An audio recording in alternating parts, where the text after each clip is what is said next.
Казалось, что эти недели, прошли как разгон. То есть первые игры шли так медленно-медленно и постепенно, по крайней мере для себя я заметил, что все лучше и лучше играю.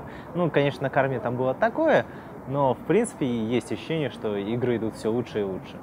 А по поводу соперников, да, в принципе, все играли в свою игру, и против каждого нужно было просто найти подход. То есть у Джастов там АОЕ комбо, к счастью, мы его пережили и смогли выиграть. А остальные, просто своя игра. Матч М19 важен тем, что это 7-й матч.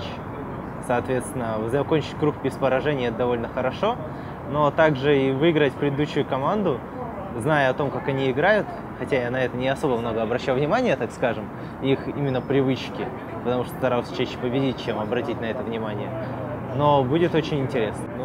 На данный момент больше всего меня удивили Роксы.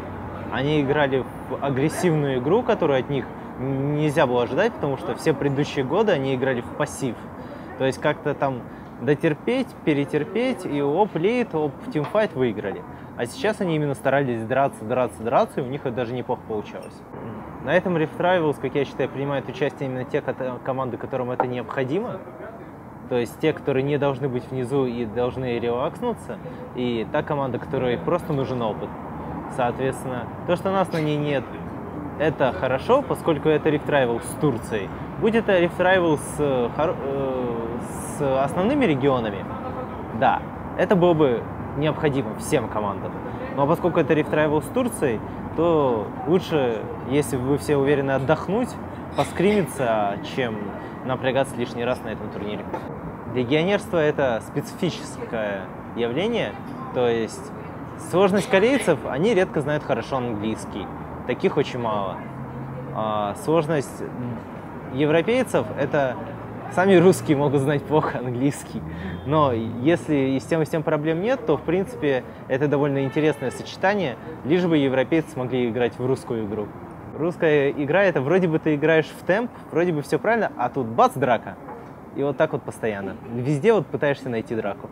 На данный момент из легионеров мне сложно кого-либо хайпить, потому что из СНГ, в принципе, любой игрок, можно найти лучшего на своей роли из тех, кто играет в СНГ. То есть на топе лучше, чем Звенья, Докси, как я считаю, играет Стажер. В лесу точно Diamond, лучше, чем остальные. На мидлейне, за свою линию я просто не буду говорить. На декере разве что, возможно, Пиной лучше, но мне пока что Бластинг больше импонирует. А на суппорте, пока у нас есть Ликрит, самый лучший механический игрок СНГ на суппорте, сложно кому-то переплюнуть. Вообще, по-моему, в интервью я сказал, мне бы хотелось пикнуть 14 уникальных чемпионов. То есть, вроде бы и цель, а вроде бы и нет. На данный момент тенденция есть.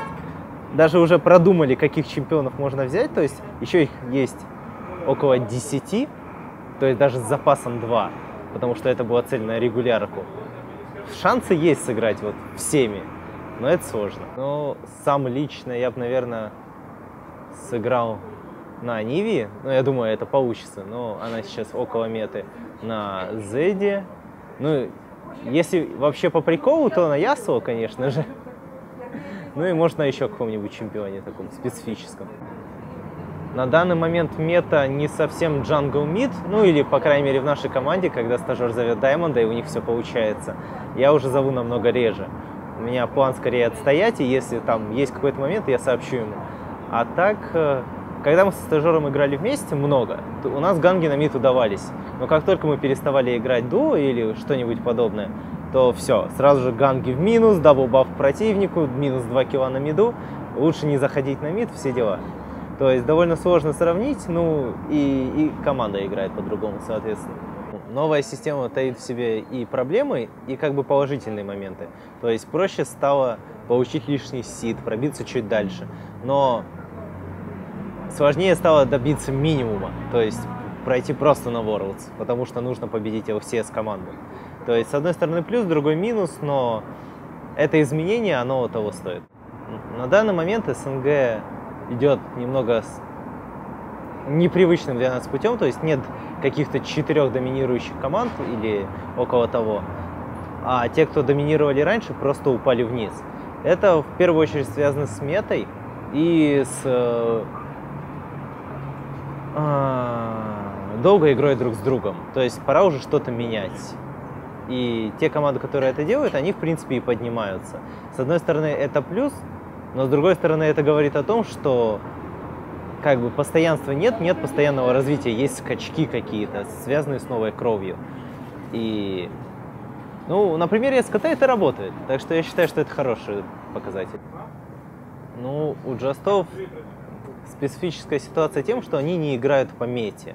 То есть они играют свою игру, и пока они могут друг с другом играть и им нравится, у них все будет получаться.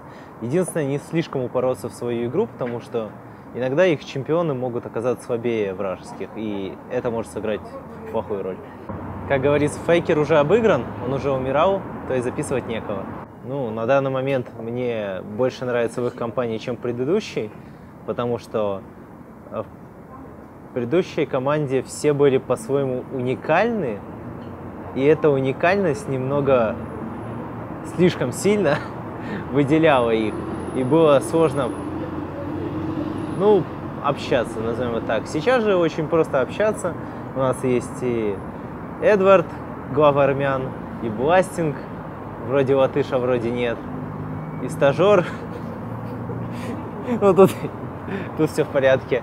Ну и Даймонд, с которым мне просто очень интересно общаться. Так что здесь мне нравится намного больше. Ну, может, мы его пропаровозим, а может, он нас. Вон уже на Джине очень хорошо отыграл. Вообще, я считаю, он должен был там MVP получить, но дали мне. Ну, как говорил один топ-лейнер, после того, как выиграл свой первый турнир, я понял, что могу побеждать, и это разрушило все стены. Про стены это, скорее всего, моя фраза, но его фраза точно, что я понял, что могу побеждать. Опыт это не главное, просто главное не строить вокруг себя стен и просто играть.